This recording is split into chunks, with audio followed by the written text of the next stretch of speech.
دوستوں آج بات کریں گے کولیسٹرول کم کرنے والی ادویات کے بارے میں،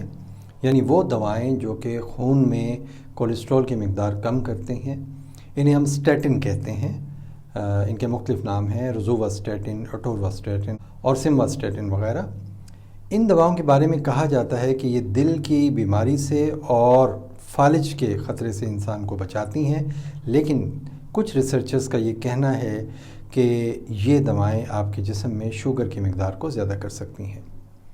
ان دواؤں کا ایک حتمی فائدہ وہ تو ہم سب کو معلوم ہے، لیکن اگر ان کے ساتھ ایک ایسا رسک فیکٹر انوالو ہے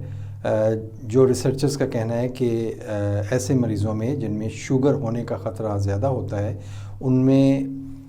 شوگر کا لیول بڑھ جانے کا اندیشہ ہوتا ہے ان کے پرولونگ یوز سے، تو اس بات کو بھی مد نظر رکھنا چاہیے۔ اس میں جو اہم بات یہ ہے وہ جو میں عرض کرنے جا رہا ہوں، اس کا یہ مطلب ہرگز نہیں ہے کہ جن لوگوں کا کولیسٹرول خطرناک حد تک بڑھا ہوا ہے، یا جو دل کی بیماری میں مبتلا ہیں، یا جن کی شریانوں کے اندر چکنائی جمنا شروع ہو چکی ہے اور ڈاکٹرز نے انہیں اسٹیٹنز کے استعمال کا مشورہ دیا ہے، ان کو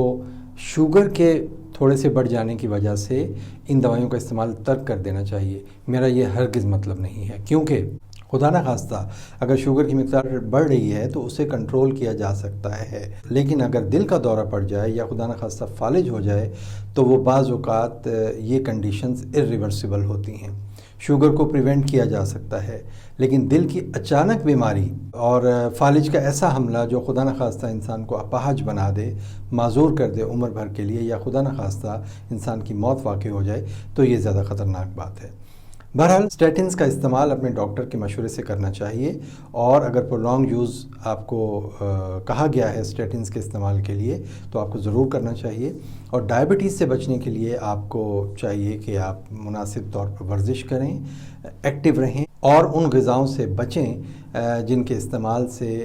ہم موٹاپے کا شکار ہوتے ہیں، کیونکہ اسٹیٹنز کے جو بینیفٹس ہیں جو کہ دل کی بیماری سے بچاتے ہیں اور فالج کے حملے سے بچاتے ہیں، ان کا مقابلہ اگر اس ریزڈ گلوکوز لیول کے ساتھ کیا جائے تو اس کا ہمیں فائدہ زیادہ نظر آتا ہے نقصان کی بجائے۔ کہنے کا مقصد یہ ہے کہ ہر طرح کی اسٹڈیز اور ریسرچ اس وقت جاری ہے، لیکن احتیاط کے ساتھ ان دواؤں کا استعمال ڈاکٹر کے مشورے کے مطابق کرنا چاہیے۔ اپنا بہت بہت خیال رکھیے گا۔